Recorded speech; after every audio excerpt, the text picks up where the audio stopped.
સમાચારો જોઈએ વિસ્તારથી ને સૌથી પહેલા વાત કરવી છે એ ઘટનાની કે જેણે આખા અમદાવાદને હચમચાવીને મૂકી દીધું હતું। મેરઠથી એક વિદ્યાર્થી અહીંયા ભણવા આવે છે। અમદાવાદ સૌથી સુરક્ષિત શહેર હોવાના દાવા કરવામાં આવે છે અને કદાચ આ જ દાવા સાંભળી અને સાચા માની એક મેરઠનો જૈન પરિવાર પોતાના દીકરાને ભણવા અમદાવાદમાં મોકલે છે। અમદાવાદમાં એ સાંજે પોતાના મિત્ર સાથે કેક શોપ પર જવા માટે નીકળે છે। રસ્તામાં એક કાર ચાલક સાથે ચળભળ થાય છે અને ત્યારબાદ એની હત્યા કરી દેવામાં આવે છે। 2 દિવસ સુધી પોલીસ એ હત્યારાને શોધતી રહી અને જ્યારે ખુલાસો થયો ત્યારે હાહાકાર મચી ગયો, કારણ કે હત્યા કરનાર બીજું કોઈ નહીં પણ એક પોલીસ કર્મી નીકળ્યો। જી હા, જે ખાખી પર સુરક્ષાની જવાબદારી છે એ જ ખાખી ધારકો જીવ લેતા થઈ ગયા છે। બોપલ વિસ્તાર જે ગુંડાઓના આતંકથી અછૂતો હતો એને પણ અભડાવનાર એક પોલીસ કર્મી જ નીકળ્યો છે। જિગ્નેશ પાસેથી જાણીએ। જિગ્નેશ, આ પોલીસની શાખ ઉપર, કારણ કે અમદાવાદમાં છેલ્લા ઘણા સમયથી લુખ્ખાઓ ગુંડાઓ બેફામ બન્યા છે અને એમાં જેના પર જવાબદારી કાયદો વ્યવસ્થા શાસનની છે એ ખાખીધારી જે એક પોલીસ કર્મી જો હત્યારો નીકળે તો આખરે કહેવું તો કહેવું કોને, કરવું તો કરવું શું, એ સવાલ અમદાવાદની અંદર છે। અનુકૂળ સ્પષ્ટ વાત છે, કારણ કે જે હત્યાનો બનાવ બન્યો અને તે પહેલા છેલ્લા કેટલાક સમયથી અમદાવાદ શહેરમાં જે સિનેરિયો સામે આવ્યો છે, અસામાજિક તત્વો સરા જાહેર નિર્દોષોને આતંકે રંજાડતા જોવા મળતા હતા। ક્યાંક તેમના સીસીટીવી ફૂટેજ તો ક્યાંક મોબાઈલ વિડીયો સામે આવતા હતા। 13થી વધુ બનાવો અમદાવાદની અંદર અંદાજિત છેલ્લા 1.5 મહિનાની અંદર બન્યા હતા અને ત્યારે જ શહેર પોલીસ પોતાની કામગીરીમાં ઊણી ઉતરી છે તે વસ્તુ સાબિત થઈ હતી। પરંતુ હવે જે પોલીસ કર્મચારીઓ પર સુરક્ષાની જવાબદારી છે તે જ પોલીસ કર્મચારી એવા વિરેન્દ્રસિંહ પઢેરિયાએ એક નવયુવકની હત્યા કરી છે। એટલે કે જે યુવક દિલ્હીથી અમદાવાદ ભણવા માટે આવ્યો હતો, પ્રિયાંશુ જૈન, જે MBAનો વિદ્યાર્થી હતો, માત્ર તેણે એટલું કહ્યું હતું કે ગાડી ધીમે ચલાવો, આટલી ઉતાવળ શું છે। તે જ બાબતનો વેર રાખી અને વિરેન્દ્રસિંહ પઢેરિયાએ તેની ઓવરટેક કરી, છરી વડે હુમલો કર્યો અને હુમલો કર્યા બાદ હત્યાને અંજામ આપ્યો। હત્યાને અંજામ આપી વિરેન્દ્રસિંહ પઢેરિયા ગણતરીના મિનિટોની અંદર જ જે બોપલ વિસ્તાર છે ત્યાંથી સરખેજ ખાતે આવ્યો અને ત્યારબાદ તે એક ખાનગી ટ્રાવેલ્સમાં બેસી અને પંજાબ સુધી જતો હતો। પરંતુ હતો ત્યારે થઈ કે તેણે જ્યારે પોલીસ સ્ટેશનમાં તાત્કાલિક સિક લીવની પોતાની અરજી લખાવી હતી કે તે બીમાર છે અને પોલીસ સ્ટેશન કેટલાક દિવસો નહીં આવી શકે અને ત્યારબાદ જ્યારે બોપલ પોલીસે સ્કેચ જાહેર કર્યો આરોપીઓનો અને અચાનક જ પોલીસ કર્મચારીનું ગાયબ થવું, તે વાત લઈ અને કેટલુંક અજુગતું લાગ્યું હતું, જેથી અમદાવાદ શહેર પોલીસે પણ ખાનગી રાહે તપાસ કરતા વિરેન્દ્રસિંહ તેના કેટલાક મિત્રો સાથે પાર્ટી કરી અને ઘરે આવતો હતો અને તે સમયે આ બનાવ બન્યો હોવાનું તેમની જાણમાં આવ્યું હતું। જે અંગે ઉચ્ચ અધિકારીઓને ધ્યાન દોરતા તાત્કાલિક વિરેન્દ્રસિંહ પઢેરિયા ક્યાં જાય છે તેની લોકેશન મેળવતા, તેની માહિતી મેળવતા પંજાબ બોર્ડર પરથી તે ઝડપાયો છે અને હવે તેને પંજાબથી અમદાવાદ ક્રાઇમ બ્રાન્ચની ટીમ છે તે અમદાવાદ લાવી રહી છે અને બોપલના ગુનામાં સત્તાવાર તેની ધરપકડ કરી અને વધુ કાર્યવાહી પોલીસ દ્વારા કરવામાં આવશે। પણ જિગ્નેશ, ઘણા બધા સવાલો અહીંયા આગળ હજી પણ એમના એમ ઊભા છે। જોકે એને લાવવામાં આવશે વિરેન્દ્રસિંહને, એ પછી બધા ખુલાસા થશે, પણ સવાલ એ છે કે જ્યારે કોમ્બિંગ નાઇટ હોય અથવા તો પેટ્રોલિંગ ચાલતું હોય એ વખતે સામાન્ય માણસની ગાડી ઊભી રાખીને ચેક કરવામાં આવે છે। જો કદાચ એક દંડો પણ નીકળે તો સામાન્ય આમ આદમી ઉપર કાર્યવાહી કરવામાં આવે છે। આ કોન્સ્ટેબલ પાસે ડીસીપી કહી ચૂક્યા છે એમની પોતાની એક પ્રેસ કોન્ફરન્સની અંદર કે એક લક્ઝુરિયસ કાર હતી। એક કોન્સ્ટેબલ પાસે લક્ઝુરિયસ કાર ક્યાંથી, કારમાં 2 ચક્કુ હોવાનો પોલીસ એકરાર કરી ચૂકી છે, 2 હથિયાર ક્યાંથી? અને આ એક વિરેન્દ્રસિંહ પઢિયાર વિશે એવું જાણવા મળી રહ્યું છે પોલીસ સૂત્રોમાંથી કે દારૂનો શોખીન હતો, દારૂ પીવાનો શોખીન હતો। તો એક પોલીસ કર્મી ઉપર જવાબદારી છે કાયદો વ્યવસ્થાની, અનેક કાયદા વ્યવસ્થાના અનેક નિયમોના એને ધજાગરા ઉડાડ્યા અને છેલ્લે હત્યા સુધી વાત પહોંચી। સ્વાભાવિક છે, વિરેન્દ્રસિંહ પઢેરિયા જો આ એ જ વ્યક્તિ છે કે જેણે અગાઉ સેટેલાઇટની અંદર પણ કદાચ સસ્પેન્ડ કરવામાં આવ્યો હોવાનું પોલીસ સૂત્રો કહી રહ્યા છે। અગાઉ પણ તે સેટેલાઇટ પોલીસ સ્ટેશનમાં હતા ત્યારે મારામારી કરી ચૂક્યા હતા, તેમાં તેમના વિરુદ્ધ ગુનો નોંધવાની સુધી તજવીજ આવી હતી, પરંતુ આખરે ગુનો ન નોંધાતા તેમને ડિસિપ્લિનરી ખાતાકીય તપાસ કર્યા બાદ તેમને સસ્પેન્ડ કરવામાં આવ્યા। તેમને અલગ અલગ પોલીસ સ્ટેશનોમાં નોકરી આપવામાં આવી અને હવે લગભગ 3 મહિના પહેલા તેઓ સરખેજ આવ્યા છે। પરંતુ જે વાત છે કાયદો અને વ્યવસ્થાની તથા પોલીસ ચેકિંગની કે પોલીસની કામગીરીની, સીધી રીતે જ્યારે પણ કોઈ પોલીસ કર્મચારી પોતાની ગાડી લઈને પસાર થતો હોય છે ત્યારે અન્ય પોલીસ કર્મચારીઓ તેને ચેક નથી કરતા અને તે જ વાતનો છૂટો દોર છે તે આવા કેટલાક પોલીસ કર્મચારીઓ લેતા હોય છે। અને જે પ્રમાણે અમદાવાદ ગ્રામ્યના હેડક્વાર્ટર એસપીએ કહ્યું હતું કે 2 ચપ્પા વડે હુમલો કરવામાં આવ્યો છે અને લક્ઝુરિયસ કાર હતી, પરંતુ જ્યારે સીસીટીવી ફૂટેજ સ્પષ્ટ થયા ત્યારે તે એક એસયુવી કાર હોવાનું સામે આવ્યું હતું અને તે એસયુવી કારમાં જે વિરેન્દ્રસિંહ પઢેરિયા છે તે ત્યાંથી પસાર થતો હતો અને તેણે આ હત્યાને અંજામ આપ્યો। પરંતુ જે 2 છરી અંગેનું જે નિવેદન સૌપ્રથમ જે પ્રિયાંશુનો મિત્ર જે હતો, જે હાજર હતો અને તેને પોલીસ સ્ટેટમેન્ટમાં જણાવ્યું હતું, તેને લઈ અને પોલીસ તપાસ કરી રહી છે કે આખરે જો તેની પાસે 2 હથિયાર હતા તો શા માટે આટલું લાંબુ અંતર ક્રોસ કરી ચૂક્યો, શા માટે તેની ગાડી અગાઉ કોઈ જગ્યાએ રોકવામાં ના આવી, તે ક્યાં જઈને આવતો હતો, શું ખરેખર તેને દારૂ પીધો હતો કે કેમ? પોલીસ સૂત્રો ઘણું બધું કહી રહ્યા છે, પરંતુ સત્તાવાર જ્યારે પોલીસ કાગળ ઉપર આખો તેનો સિનેરિયો લેશે, આખા કેસની તપાસ થશે, ત્યારબાદ એક તમામ જે વણ ઉકેલાયેલી કડીઓ છે તે સામે આવશે અને આખા કેસનો છે તે ભેદ ઉકેલાશે। બિલકુલ, એટલે હવે ઇંતજાર રહેશે કે શું સજા આપવામાં આવે છે। ભલે લક્ઝુરિયસ કાર કહેવાય હોય પણ એ પછી એક એસયુવી કાર આવી હોય, પણ એક કોન્સ્ટેબલના પગારમાંથી શું એસયુવી કાર 12 થી 17 લાખની વચ્ચે મળતી હોય છે એ પણ આવવી શક્ય છે ખરી? ઘણા બધા સવાલો છે આની અંદર, કારણ કે સુરક્ષા અમદાવાદીઓની છે, બહારથી ભણવા આવતા અથવા તો બહારથી અહીંયા નોકરી ઓટલોની શોધમાં આવતા લોકોની સુરક્ષાની છે, અને એમાં પોલીસ ઊણી ઉતરી રહી છે એ વાત અહીંયા ઉડીને આંખે વળગે છે. આગળ વાત કરવી છે ખ્યાતિની, કુખ્યાતિની, અને આ જ કુખ્યાતિ કેવી રીતે લોકોના જીવ લઈ રહી છે એની વાત કરવી છે. 6 દ્રશ્યો આપને બતાવવા છે જે ખ્યાતિની પોલ ખોલીને મૂકી દે એમ છે. એક પરત અહીંયા ઉઘાડી પડે છે. દર્દીઓ પોલીસ સ્ટેશન પહોંચ્યા, વસ્ત્રાપુર પોલીસ સ્ટેશન આજે પહોંચ્યા હતા અને ફરિયાદ નોંધાવી હતી, પણ એ દરમિયાન આગળ મેં આપને બતાવીશું કે સંદેશ ન્યૂઝ સાથે જ્યારે આ દર્દીઓએ વાત કરી ત્યારે શું વાત સામે આવી, કેટલી ભયાનક સ્થિતિ સામે આવી, કેવી રીતે તેમને ઉઠા ભણાવી અને લઈ આવવામાં આવ્યા હતા. એક વાત એમણે ડિટેલમાં કરી છે. એ સિવાય બીજા 5 દર્દીઓ જેમની હાલત સ્થિર હોવાનું કહેવાય છે, પણ તેમ છતાં પણ એમની યુએન મહેતામાં તપાસ કરવામાં આવશે. એની સાથે એક તરફ દર્દીઓનું દર્દ દેખાઈ રહ્યું છે, એમનો આક્રંદ દેખાઈ રહ્યો છે, આંખમાંથી આંસુ નથી સુકાઈ રહ્યા, અને બીજી તરફ એમના જ મોત પર ખ્યાતિ હોસ્પિટલનો સીઈઓ અટહાસ્ય કરતો નજર પડે છે. એમના જ મોતને એ આ જે હોસ્પિટલની અંદર મૃત્યુ થયા છે, જેમના જીવ ગયા છે, એમની મજાક ઉડાડતો દેખાય છે, જાણે કે આ એનો ધંધો હોય અને એક પેશેવર કાતિલ હોય એ રીતે એને કોઈ જ અફસોસ ના હોય એ રીતનું એનું અહીંયા એટીટ્યુડ, એનું વર્તન દેખાઈ રહ્યું છે. સંચાલકો ભૂગર્ભમાં ઉતરી ગયા છે પણ હજી સુધી ક્યાંય મળ્યા નથી, જેવું ભૂતકાળની અંદર આપણે જોયું છે. મોરબી બ્રિજ દુર્ઘટનામાં જયસુખ પટેલને શોધવા આકાશ પાતાળ એક કરી નાખવામાં આવ્યા, પણ જ્યાં સુધી જયસુખ પટેલે સરેન્ડર ના કર્યું ત્યાં સુધી રાજ્યની બાહોશ પોલીસ જયસુખ પટેલને શોધી નહોતી શકી. બસ એ જ રીતે આ કેસની અંદર પણ 24 કલાક કરતાં વધારે સમય વીતી ચૂક્યો છે, પણ તેમ છતાં પણ હજી ખ્યાતિ ગ્રુપના સંચાલકો પોલીસના હાથમાં નથી આવ્યા. અને એની સાથે સાથે પીએમ જય કૌભાંડમાં ન માત્ર ખ્યાતિ પણ બીજી કેટલીય હોસ્પિટલોના તાર જોડાયેલા મળ્યા છે, બીજી કેટલીય હોસ્પિટલોના હાથ મેલા હોય એવું સામે આવ્યું છે.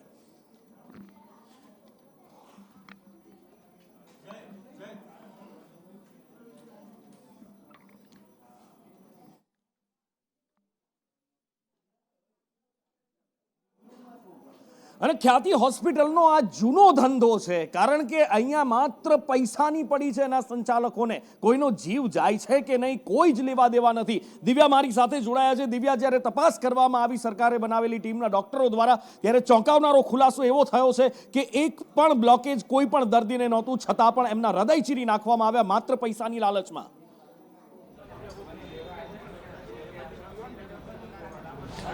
જીવના જોખમનો કારસો કરનાર આ ખ્યાતિ હોસ્પિટલની શરમજનક બાબત જે સામે આવી છે, અને જે ખુલાસો તપાસ કમિટીમાં જે થયો છે, તપાસ રિપોર્ટમાં જે સામે આવ્યો કે 7 દર્દીઓને કોઈ પણ પ્રકારની નુકસાન ન હોવાનું અને સ્વસ્થ હોવાનું સામે આવ્યું હતું, અને સાથે જ કોઈ પણ પ્રકારની નળી બ્લોકેજ ન હોવાનું, 90% દર્દીઓ સાજા હતા, પરંતુ આ જ પ્રકારે પૈસા ભેગા કરવાનો કારસો કર્યો હતો અને જીવના જોખમે લોકોના જીવ સાથે ચેડા આ ખ્યાતિ હોસ્પિટલ દ્વારા કરવામાં આવ્યા હતા. અને જે રિપોર્ટમાં ચોંકાવનારો ખુલાસો પેપરમાં પણ સામે આવ્યો છે, પરંતુ 90% બ્લોકેજ હોવાનું આ હોસ્પિટલના કાગળોમાં દર્શાવવામાં આવ્યું છે. એટલે કેટલા મોટા કારસ્તાનો કરવામાં આવતા હતા તે આ રિપોર્ટમાં ચોંકાવનારા ખુલાસામાં જ જોતા કહી શકાય.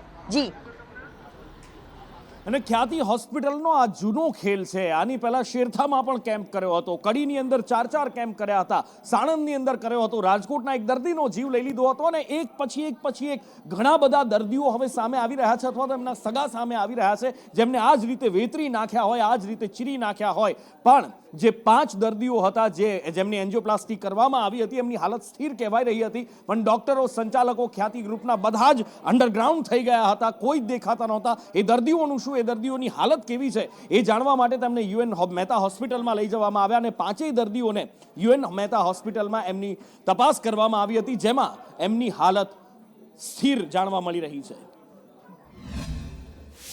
સ્ટેશનથી અહીંયા લાવવામાં આવે છે એમની ટીમ તરફથી. અત્યારે તો હાલ એમનું પ્રાઇમરી ચેકઅપ થશે, પછી કંઈ સારવારની જરૂર હશે તો કરવામાં આવશે.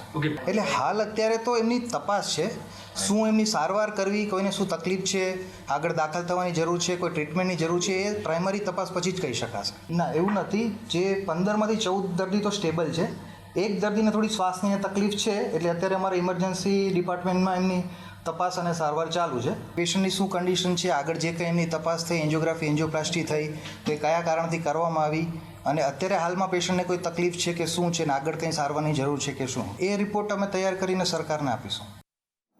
પ્રતિક મારી સાથે જોડાયા છે યુએન મહેતા હોસ્પિટલના ડોક્ટર પ્રતિક કહી રહ્યા છે આરએમઓએ જે પ્રતિક્રિયા આપી હતી એમણે કહ્યું કે દર્દીઓની હાલત સ્થિર છે, પણ આવા તો કંઈ કેટલાય દર્દીઓ છે, કારણ કે કુલ 16 થી 19 દર્દીઓને બસ ભરીને અહીંયા આગળ લાવ્યા હતા. બીજા દર્દીઓ સાથે શું શું કર્યું છે, શું અહીંયા એમની સાથે ખેલ ખેલવામાં આવ્યો છે, એમના જીવ સાથે શું રમત રમવામાં આવી? નુપુર, તમામ જે દર્દીઓ છે તે દર્દીઓને ગઈકાલે જ ડિસ્ચાર્જ આપવામાં આવ્યા હતા. દર્દીઓનું ચેકઅપ કર્યા વગર તેમને ડિસ્ચાર્જ આપવામાં આવ્યા હતા, કારણ કે ખાયતી હોસ્પિટલમાં જ્યારે પણ આ મામલો સામે આવ્યો હતો ત્યારે ડૉક્ટરો માનવતા ભૂલ્યા હતા અને ડૉક્ટરો પેશન્ટને ચેક કર્યા વગર તેમની ટ્રીટમેન્ટ, તેમની હાલત કેવી છે તે જાણ્યા વગર ડૉક્ટરો ત્યાંથી નાસી ગયા હતા. અને આ જ ક્રમથી મોડી સાંજે તમામ જે પેશન્ટ હતા તેમને ડિસ્ચાર્જ આપી દેવામાં આવ્યા હતા અને ડિસ્ચાર્જ લીધા બાદ પેશન્ટ પોતાના ઘરે જતા રહ્યા હતા. તો કેટલાક પેશન્ટો છે તે અન્ય હોસ્પિટલમાં સારવાર લેવા માટે ગયા હતા, પરંતુ આજે જ્યારે તમામ જે પેશન્ટો છે તેમને રાજ્ય સરકાર તરફથી જે કહેવામાં આવ્યું હતું કે તમામ જે પેશન્ટો છે તેમનું ચેકઅપ કરવામાં આવશે અને આ જ કારણથી 15 જેટલા જે દર્દીઓ છે તે યુએન મહેતા હોસ્પિટલમાં પહોંચ્યા છે, જેમાં 5 દર્દી જે છે તેમની એન્જિયોપ્લાસ્ટી કરવામાં આવી હતી તે પહોંચ્યા છે અને બીજા દર્દીઓ છે જેમની એન્જિયોગ્રાફી કરવામાં આવી હતી તે પહોંચ્યા છે. એટલે તમામ 15 દર્દીઓ છે તેમનો હાલ તમામ એક બાદ એક રિપોર્ટ કરવામાં આવી રહ્યો છે અને આ રિપોર્ટ કર્યા બાદ તમામ રિપોર્ટ છે, તમામ દર્દીઓના રિપોર્ટ તે રાજ્ય સરકારને સુપ્રત કરવામાં આવશે અને ત્યારબાદ શું ખામીઓ રહી ગઈ હતી, શું ખરેખર આ દર્દીઓને એન્જિયોગ્રાફી કે એન્જિયોપ્લાસ્ટી કરવાની જરૂર હતી કે કેમ, તેનું અંકલન કરીને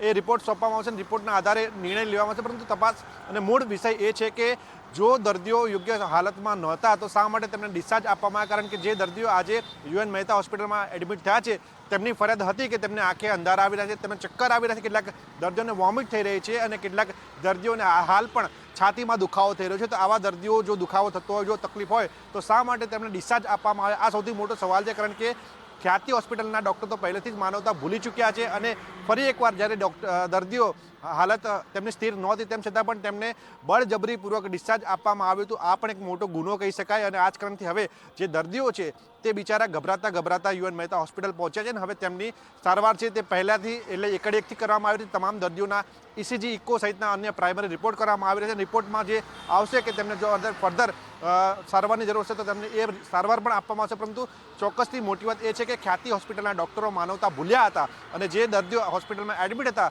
તેમને યોગ્ય સારવાર નહોતી આપી, જેના કારણે આજે આ દર્દીઓને ફરી એકવાર યુએન મહેતા હોસ્પિટલમાં એડમિટ થવું પડી રહ્યું છે. એટલે એ 5 દર્દીઓ છે કે જેમને યુએન મહેતા હોસ્પિટલમાં દાખલ કરવામાં આવ્યા છે, પણ બસ ભરીને દર્દીઓને અહીંયા લાવ્યા હતા. એ દર્દીઓનું શું? એ દર્દીઓ ગઈકાલે કેટલાક વસ્ત્રાપુર પોલીસ સ્ટેશન ફરિયાદ નોંધાવવા પહોંચ્યા હતા અને આજે બીજા પણ કેટલાક દર્દીઓ પહોંચ્યા હતા અને જ્યારે સંદેશ ન્યૂઝે એમની સાથે વાત કરી તો એ તમામ દર્દીઓ અત્યારે ડરમાં છે, બીકમાં છે, તમામની હાલત પણ યોગ્ય નથી. કેટલાક રડતી આંખે કહી રહ્યા છે કે ગરીબ છું, મારે જવું તો જવું ક્યાં, કરવું તો કરવું શું, ઘરે પાછા જવાના પૈસા નથી, ચક્કર આવે છે, છાતીમાં દુખે છે. કેવું છે એ દર્દીઓનું, એ શું કહી રહ્યા છે, એમની કેવી કફોડી હાલત આ ખ્યાતિ હોસ્પિટલના હેવાનોએ કરી નાખી છે, એમના જ મોઢે સાંભળો.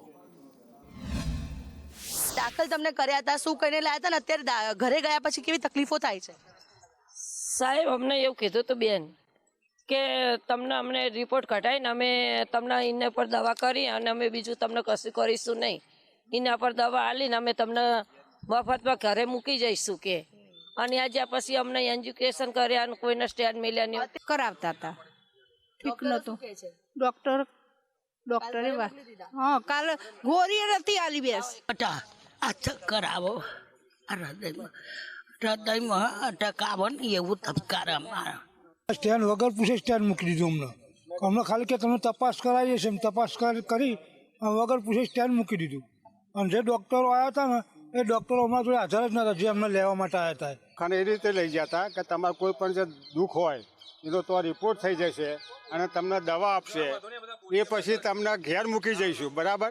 પણ અમને તો ડાયરેક્ટ કોઈ રિપોર્ટ કર્યા વગર તમને શું દુઃખ છે એવું કંઈ પૂછ્યું નહીં અને સીધા એડમિટ કરી દીધા અને ઓપરેશન થિયેટરમાં બધાને લડી ચડાવી દીધી. બરાબર. એન્જિયો એટલે કઈ રીતે પૈસા માટે દર્દીઓને વેતરી નાખે છે એ દેખાય છે, પણ અહીંયા માનવતાનો કોઈ પ્રશ્ન જ નથી. કારણ કે પૈસો મારો પરમેશ્વરને હું પૈસાનો દાસ, બસ ખ્યાતિ હોસ્પિટલના સંચાલકોના જીવનનો આ એકમાત્ર મંત્ર છે. તો જ આટલી નફ્ફટતાથી એનો સીઈઓ જ્યારે પ્રેસની સામે આવે, પત્રકારોની સામે આવે ત્યારે આટલા લોકોના મૃત્યુ પછી પણ એ હસી શકતો હોય. એક બાજુ દર્દીઓ છે જેમણે પોતાના સ્વજનો ગુમાવ્યા છે, એમની આંખમાંથી આંસુ નથી રોકાઈ રહ્યા, ઘરમાં માતમ છવાયેલા છે, અને બીજી બાજુ તમે જુઓ હોસ્પિટલના સીઈઓના ચહેરા પર કેવું સ્મિત છે અને સ્મિતની સાથે સાથે વાત કરતા એ અટહાસ્ય પણ કરી રહ્યો છે, એની સાથે સાથે પોતાની અકડ પણ બતાવી રહ્યો છે. દિવ્યા મારી સાથે છે. દિવ્યા, લાજ શરમ તો નેવે ક્યારની મૂકી દીધી હતી, પણ આ એ સંચાલકો છે કે જેમણે માનવતા પણ વેચીને એના બદલામાં પૈસા મેળવી લીધા છે.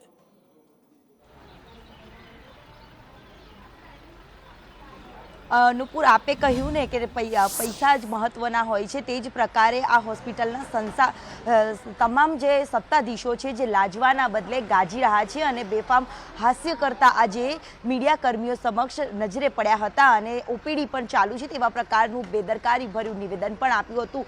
પોલીસ તપાસમાં સહકાર આપવાની જ્યારે વાત કરતા હતા સત્તાધીશો, પરંતુ હાલ તમામ તબીબો છે તે ભૂગર્ભમાં ઉતરી ગયા છે અને આ બેદરકારીને લઈને માનવતા તો નેવે મૂકી દીધી છે, પરંતુ આ તમામ સત્તાધીશો જે હોસ્પિટલના છે તે લાજવાના બદલે અત્યારે ગાજતા હોય તેવા નજરે પડી રહ્યા છે અને બેદરકારી અનેક લોકોની જિંદગી હોમાઈ, હજી લોકોના જીવ જોખમમાં છે અને હજી તેમના કારસ્તાનનો કારસો એક બાદ એક ખુલાસો થઈ રહ્યો છે. ત્યારે હજી પણ આ પ્રકારની બેદરકારીમાં વધુ ખુલાસા થશે અને કાર્યવાહી ક્યારે થશે તેને લઈને પણ સવાલ ઉઠે છે.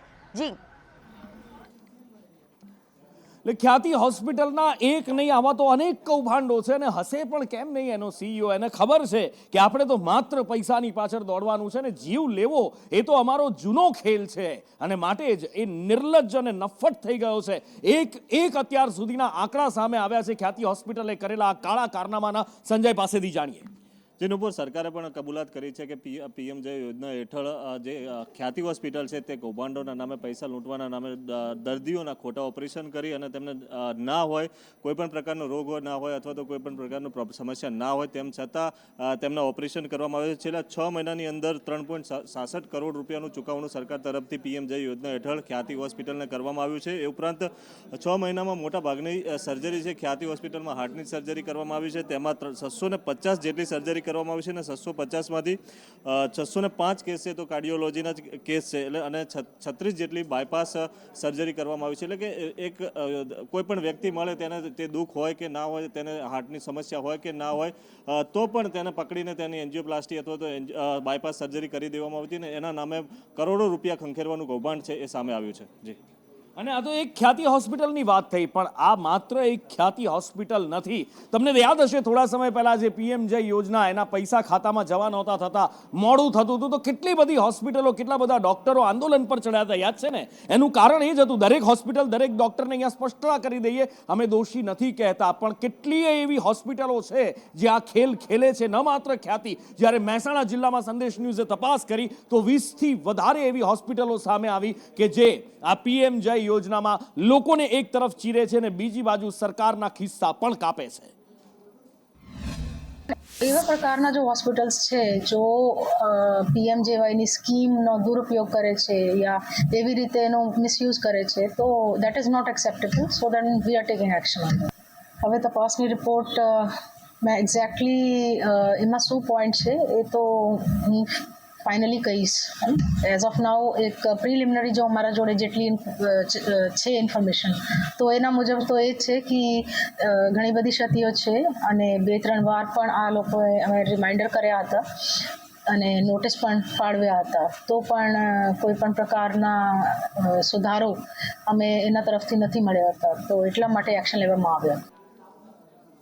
અને હવે વાત કરવી છે વાવમાં વટ પાડતા મતદારોની. જે હા, કોનો કયા નેતાનો વટ પડે છે તો 23 તારીખે ખબર પડશે, પણ આજે મતદાન છે અને રંગે ચંગે લોકશાહીનો આ ઉત્સવ અહીંયા ઉજવાઈ રહ્યો છે. અદ્ભુત દ્રશ્યો આજે જોવા મળ્યા છે. 67%થી વધારે 5 વાગ્યા સુધીનું મતદાન થયું છે અને આ મતદાન હજી પણ થોડા સમય સુધી ચાલવાનું છે. આંકડો હજી પણ વધશે. સ્વાભાવિક રીતે એક મોટો આંકડો આવે એવી શક્યતા છે. ગેનીબેને આજે મતદાન કર્યું હતું, સાથે જ કેટલીક જગ્યાએ ઈવીએમ ખોટવાયા હતા, ત્યાં પણ ગેનીબેન પહોંચ્યા હતા. ધરણીધરના દર્શન કરી અને ગુલાબસિંહ વોટ આપવા માટે ગયા હતા. તો બીજી તરફ દર્શન કરી અને બધા નેતાઓ પણ નીકળ્યા હતા અને એની સાથે સાથે ઉમેદવારો સામસામે જ્યારે આવ્યા હતા ત્યારે એકબીજાને ભેટ્યા પણ હતા, એકબીજાને રામ રામ પણ કર્યા હતા. કેપી ગઢવીએ મતદાન કર્યું, એની સાથે ઠાકરસિંહ રબારીએ પણ મતદાન કર્યું. મતદારોમાં અજબ ઉત્સાહ આજે જોવા મળી રહ્યો છે અને એની સાથે સાથે અદ્ભુત દ્રશ્યો, લોકશાહીના પર્વો રંગે ચંગે ઉજવાતો હોય એવા દ્રશ્યો વાવની અંદર જોવા મળ્યા છે. કશ્યપ મારી સાથે જોડાયા છે. કશ્યપ, 67% જેટલું મતદાન અત્યાર સુધીમાં 5 વાગ્યા સુધી જે આંકડા આવ્યા છે એમાં જોવા મળ્યું છે. હજી પણ આ મતદાનનો આંકડો વધી શકે છે કારણ કે જબરજસ્ત ઉત્સાહ મતદારોનો જોવા મળ્યો છે. નુપુર, સૌથી પહેલી બાબત એ કહીશ કે જ્યારે પેટા ઇલેક્શન રાજ્યમાં કોઈ પણ જગ્યાએ થતું હોય છે તો એવરેજ 50 થી 55% મતદાન છે તે થતું હોય છે, પરંતુ આ વાવ બેઠક એવી છે કે 5 વાગ્યા સુધીમાં એટલે કે હજી 1 કલાક મતદાનને બાકી છે બંધ થવાને, અને આંકડો જે છે 67% સુધી પહોંચી ગયો છે અને હજી 1 કલાક બાકી છે. લગભગ 5 થી 7% હજી પણ આ આંકડો જે છે તે ઉપર જાય તેવી શક્યતા જોવાઈ રહી છે. ગ્રામીણ વિસ્તાર હોય કે શહેરી વિસ્તાર, વહેલી સવારથી જ લોકોમાં મતદાન માટે થઈને ઉત્સાહ જે છે તે જોવા મળી રહ્યો હતો.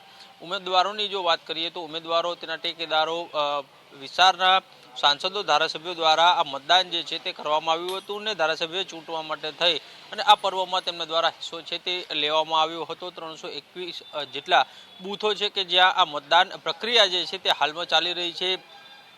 મહત્વની બાબત એ છે કે 2 કે 3 જેટલી જ ઈવીએમ ખોટકાવાની ફરિયાદો જે છે તે સામે આવી હતી, તો અન્ય કોઈ દબાણ અથવા તો અસામાજિક તત્વોનો આતંક સહિતની કોઈ બાબતો છે તે સામે આવી નથી. ભાજપ કોંગ્રેસના નેતાઓ ક્યાંય આ મુદ્દે બાખડ્યા નથી, પરંતુ જ્યારે ગુલાબસિંહ રાજપૂત અને સ્વરૂપજી જે છે તે એક ગામમાં ભેગા થઈ ગયા હતા અને સામે મળ્યા ત્યારે રામ રામ કર્યા હતા અને પોતાની કામગીરીમાં લાગી ગયા હતા. આ પ્રકારના દ્રશ્યો છે તે આ વિધાનસભામાં જોવા મળ્યા છે. 3 તાલુકા વિધાનસભામાં સમાવિષ્ટ છે, ભાભર, વાવ અને સુઈગામ, જેમાં સૌથી વધારે મતદાન જે છે તે વાવ તાલુકાનું અત્યાર સુધીનું નોંધાઈ રહ્યું છે અને તેના કારણે જ અલગ અલગ પાર્ટીના ઉમેદવારો છે અથવા તો અપક્ષ ઉમેદવાર છે તે એ કળી નથી શકતા કે આખરે આ વોટિંગ કઈ તરફ થયું છે, કયા સમાજ દ્વારા વધારે વોટિંગ કરવામાં આવ્યું છે ને આ જીત કઈ તરફ લઈ જઈ રહી છે તે હજી આ રાજકીય આગેવાનો છે તે કળી નથી શકતા. 23 તારીખે ખ્યાલ આવશે કે આખરે આ મતદારો છે તે કોના તરફ તેમનો ઝુકાવ રહ્યો, કોની જીત થઈ તે ત્યારે ખ્યાલ આવશે, પરંતુ અત્યારે જબરજસ્ત ઉત્સાહમાં મતદારો દેખાઈ રહ્યા છે. જી, અને આગળ વાત કરવી છે કલમ 370 પરના ઘમાસાણની અને એના ચૂંટણી દંગલમાં પડતા પડઘાની, કારણ કે મહારાષ્ટ્રમાં ચૂંટણી પ્રચાર ચાલી રહ્યો છે જોરશોરથી. બીજી તરફ જમ્મુ કાશ્મીર વિધાનસભા કલમ 370 હટ્યા પછી એ કેન્દ્ર શાસિત પ્રદેશ, એના પછી રાજ્યનો દરજ્જો અને ચૂંટણી થયા પછી હવે 370નો જશ લેવાની પણ હોડ લાગી છે અને 370 પાછી લગાવવા માટેની પણ હોડ લાગી ગઈ છે. પણ એના જ ઉપર અમિત શાહે મહારાષ્ટ્રના ધુલેમાં જબરજસ્ત આકરા પ્રહાર કર્યા. અમિત શાહે તો ત્યાં સુધી કહી દીધું, એમ તો એમણે કહેલું જ છે કે પથ્થરની લકીર છે 370, કોઈ પણ ધારે તો પણ એને પાછી નહીં લાવી શકે, પણ આજે તો એમણે ત્યાં સુધી કહી દીધું કે ઇન્દિરા ગાંધી સ્વર્ગમાંથી પાછા આવે તો પણ 370 લાગુ નહીં કરી શકે.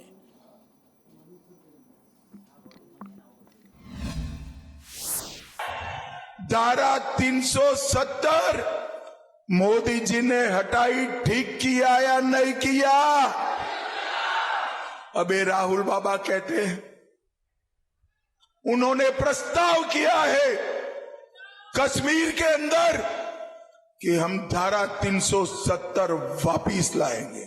राहुल बाबा आप तो छोड़ो, इंदिरा जी स्वयं स्वर्ग से वापिस आएगी, धारा 370 नहीं. ये कश्मीर जो है ये भारत का अभिन्न अंग है, उसको हमसे कोई नहीं छीन सकता. અને હવે વાત કરવી છે ભારતની વધુ એક સિદ્ધિની, પણ આ એવી સિદ્ધિ છે કે જેના પર ગર્વ નહીં, શરમ આવવી જોઈએ, કારણ કે ભારત એક વિકસિત રાષ્ટ્ર બનવા તરફ આગળ વધી રહ્યું છે. અનેક સિદ્ધિઓ છે આપણી, પણ એ બધાની વચ્ચે પ્રદૂષણનું એક મોટું કલંક ભારત પર લાગ્યું છે. 3 શહેરો જે વિશ્વમાં સૌથી પ્રદૂષિત એ ભારતના શહેરો છે. અંકિત પાસેથી વિગતે જાણીએ. નુપુર, એમાં દિલ્હી આવે છે, મુંબઈ આવે છે અને કોલકાતા આવે છે. 3 શહેરો છે ભારતના કે જે પ્રદૂષણની યાદી છે તેમાં ભારતના 3 શહેરો છે જે પ્રદૂષણની યાદીમાં આવ્યા છે. આ ઉપરાંત પણ અન્ય કેટલાક શહેરો છે, પરંતુ તે યાદીમાં નથી આવ્યા. દિલ્હીમાં પ્રદૂષણનું સ્તર એટલું બધું વધી ગયું છે કે આ લિસ્ટમાં તે નંબર 1 પર પહોંચી ગયું છે. ન માત્ર દેશ પરંતુ સમગ્ર વિશ્વની આ યાદી છે, જેમાં પ્રથમ નંબરે દિલ્હી આવ્યું છે અને 513 AQI જે છે તેને નોંધાયો છે આજના એક પર્ટિક્યુલર સમયગાળામાં. આમ તો આપણે જાણીએ છીએ કે છેલ્લા કેટલાક દિવસથી 14 દિવસથી એ પ્રકારની સ્થિતિ જોવા મળી રહી છે દિલ્હીમાં, કે જ્યાં AQI જે છે અલગ અલગ વિસ્તારોનું 400થી ઉપર પહોંચી ગયું હતું. આજે પણ એ સ્થિતિ હતી, પરંતુ એક પર્ટિક્યુલર સમયગાળાની અંદર 513 AQI પહોંચી ગયું હતું, કે જ્યાં અતિશય ખરાબ શ્રેણીમાં જે હવાનું પ્રદૂષણ હતું તે વધી ગયું હતું અને તેને પગલે આ જે લિસ્ટમાં નંબર જે છે તે દિલ્હીનો આવ્યો છે. આ ઉપરાંત પણ પાકિસ્તાનના પણ કેટલાક શહેરો છે, આ ઉપરાંત બાંગ્લાદેશમાં પણ આ પ્રકારની સ્થિતિ છે. અહીંયા પણ અલગ અલગ શહેરો એવા છે કે જ્યાં પ્રદૂષણ અતિશય ખરાબની શ્રેણીમાં આવે છે અને તેવામાં આ સ્થિતિમાં બદલાવ થવો ખૂબ જરૂરી છે. આમ તો પ્રયત્નો સતત કરે છે, સરકાર પણ કરે છે, કેન્દ્ર સરકાર પણ કરે છે, પરાળી ન બાળવી એ એક પ્રયત્નના ભાગરૂપે જોવા મળે છે, પરંતુ તેમ છતાં પણ કોઈ ફેરફાર તેમાં જોવા નથી મળતો. આપણે જાણીએ છીએ કે દિલ્હીમાં ઓડ ઇવન ફોર્મ્યુલા પણ અપનાવવામાં આવ્યો હતો, તેના કારણે પણ કોઈ ફેરફાર જોવા મળ્યો નહીં, પરંતુ તેના જ પગલે પ્રદૂષણ જે છે તેમાં સતત વધારો થઈ રહ્યો છે અને આ સ્થિતિમાં 121 દેશો છે તેમાં ભારત દેશ જે છે તે પ્રથમ આવ્યું છે. અને આગળ વાત કરવી છે એક એવી કે જે ખરેખર આપણને ચિંતા થાય, કારણ કે આપણે ગુજરાત માટે તો એવું કહેવાય છે કે ગુજરાત માટે ગુજરાતીઓના તો 5 આંગળા ઘીમાં છે, પણ હાલત અહીંયા એ છે કે માંગ્યા વગર માય નથી આપતી. આ વાત હું નથી કહી રહ્યો, રામ મોકરિયા રાજ્યસભાના સાંસદ છે એ કહી રહ્યા છે. એક રેલવેના કાર્યક્રમની અંદર તેઓ ગયા હતા અને જે પેન્ડિંગ માંગણીઓ, પડતર માંગણીઓ છેલ્લા ઘણા સમયથી છે, જે ગુજરાતીઓની સુખાકારી માટેની છે, એના માટે આજે એમણે જાહેર મંચ ઉપરથી બોલવું પડ્યું. એક રાજ્યસભાના સાંસદે, ભારતીય જનતા પાર્ટીના સાંસદે જો મંચ ઉપરથી કહેવું પડે કે 6 ટ્રેનની માંગણી પેન્ડિંગ છે, 1 વર્ષ પહેલા 6 ટ્રેન રાજકોટને મળશે એવું કહ્યું હતું અને હજી નથી મળી, ત્યારે સ્વાભાવિક રીતે એ વાત મનમાં આવે કે માંગ્યા વગર તો માં પણ નથી આપતી. યાદ કરું અશ્વિની સાહેબની સાથે સાથે કે રાજકોટની જે જરૂરિયાત છે કે સાહેબ આપ રજૂઆત કરો ને અમારી રેલવે પટરી એમને આઈડલ પડી છે, એમાં વધુમાં વધુ મેમો ટ્રેન આવે, બીજી ટ્રેન આવે. અગાઉ કંઈક ઉઘરાણી કરેલી છે 6 ટ્રેનો આવવાને, તેને 2 વર્ષ થઈ ગયા. પત્રકારો મને ફોન મારે છે કે તમે વારંવાર જાહેરાત કરીને ટ્રેનો કેમ નથી આવતી. એની જવાબદારી જે કંઈ છે આપ અશ્વિનીજી આપ સાહેબની છે. જ્યાં કંઈ અટકતું હોય ત્યાં રૂપાલા સાહેબને કહો, અમારું સત્ર ચાલુ થાય અમને કહો, અમે આગળ ઉપર ફોલોઅપ કરીએ. આજે આ મેં ટકોર એ કરી છે, હમણાં એમને કીધું કે તમારી પાસે જે કંઈ પેન્ડિંગ હોય એની લિસ્ટ અને જે વિગત મને આપો, અમારું સત્ર ચાલુ થાય છે તો અમે અશ્વિની વૈષ્ણવજીને રૂબરૂ મળીને એના માટે રજૂઆત કરીએ. તમારી રજૂઆત હોય, અમારી સાથે હોય તો ઝડપથી સૌરાષ્ટ્રને જે વિકાસ સૌરાષ્ટ્રનો થઈ રહ્યો એમાં ટ્રેન છે મારા ધ્યાન મુજબ થોડી ઓછી છે અથવા તો ઇલેક્ટ્રિફિકેશન થઈ ગયું છે અને એ આઈડલ જે ટ્રેક હોય તો ત્યાં ચાલુ થાય તો નેશનલ હાઈવે ઉપરનું થોડું ભારણ ઘટે. રિટેલ મોંઘવારી ઇન્ડેક્સ સામે આવ્યો અને એના અલગ અલગ જગ્યાએ પડઘા પડી રહ્યા છે. ગઈકાલે જ અમે આપને બતાવ્યું હતું કે સામાન્ય માણસનું બજેટ કેવી રીતે ખોરવાઈ રહ્યું છે. રસોડાની ચીજ વસ્તુઓથી લઈ દરેક ચીજ વસ્તુઓના ભાવ કેવા આસમાને પહોંચી ગયા છે અને સામાન્ય માણસની કેવી રીતે કમર તૂટી ગઈ છે. પણ એની અસર આજે ભારતીય શેર બજાર પર પણ જોવા મળી છે. ભારતીય શેર બજારમાં આ રિટેલ મોંઘવારી ઇન્ડેક્સના કારણે જાણે કે હાહાકાર મચી ગયો છે. Market expert Jaydevsinh Chudasama phone line પર અમારી સાથે જોડાયા છે. જયદેવભાઈ, સ્વાગત છે આપનું સંદેશ ન્યૂઝમાં. મોંઘવારી દર જે સામે આવ્યો એની અસર આજે ભયાનક રીતે સેન્સેક્સ પર અને નિફ્ટી પર જોવા મળી છે. બિલકુલ, આજે માત્ર મોંઘવારીના કારણે ભારતીય શેરબજારમાં અસર જોવા મળી તેવું ન કહી શકાય, કારણ કે ઓક્ટોબર મહિનાની શરૂઆતથી જ ભારતીય શેરબજારોનું મોમેન્ટમ છે તે સેલ ઓન રાઇઝનું બની ચૂક્યું છે. આજના જ કારોબારની વાત કરવા જઈએ તો આજે સતત 5મો દિવસ હતો કે ભારતીય શેરબજાર ઘટાડા સાથે ટ્રેડ થઈ રહ્યું છે. તો તેના જે મુખ્ય કારણ છે તેમાં આપણે કારણ કે મોંઘવારી 14 મહિના ઉપર આવી ચૂક્યો છે, જે ઘણી ખરાબ બાબત ગણી શકાય. અને એને લઈ આગામી સમયમાં આરબીઆઈની જે ક્રેડિટ પોલિસી આવશે તેમાં વ્યાજ દરમાં કોઈ ઘટાડો કરવામાં આવે તેવી કોઈ પણ શક્યતા અત્યારે દેખાતી નથી. તો આ વાતનું જ એક નેગેટિવ રિફ્લેક્શન આજે બેન્કિંગ શેરોમાં જોવા મળ્યું હતું અને બેંક નિફ્ટી છે તેમાં સેન્સેક્સ અને નિફ્ટી કરતાં પણ વધારે ઘટાડો જોવા મળ્યો હતો. ત્યારબાદ જોવા જઈએ તો વિદેશી રોકાણકારોની સતત ભારતીય શેરબજારમાં વેચવાલી છે. ઓક્ટોબર 2024 મહિનાની ઓક્ટોબર 24ની જો વાત કરવા જઈએ તો તેમાં વિદેશી રોકાણકારોએ 1,14,000 કરોડ રૂપિયા જેવી માતબર વેચવાલી કરી હતી અને નવેમ્બર મહિનાની શરૂઆતથી જ વિદેશી રોકાણકારો હજી પણ સતત ભારતીય શેરબજારમાં વેચવાલી કરી રહ્યા છે. અને તેના જે મુખ્ય કારણ છે તેમાં BSE 500ની ટોપ કંપનીઓ છે તેના જે ક્વાર્ટર 3ના પરિણામ આવી રહ્યા છે તે પ્રમાણમાં સાધારણ કક્ષાના આવી રહ્યા છે. તો તેનું પણ એક નેગેટિવ રિફ્લેક્શન આજની વેચવાલી માટે કારણભૂત ગણી શકાય. જયદેવભાઈ, સંદેશ ન્યૂઝ સાથે વાતચીત કરવા બદલ, આપનો સમય ફાળવવા બદલ ખૂબ ખૂબ આભાર.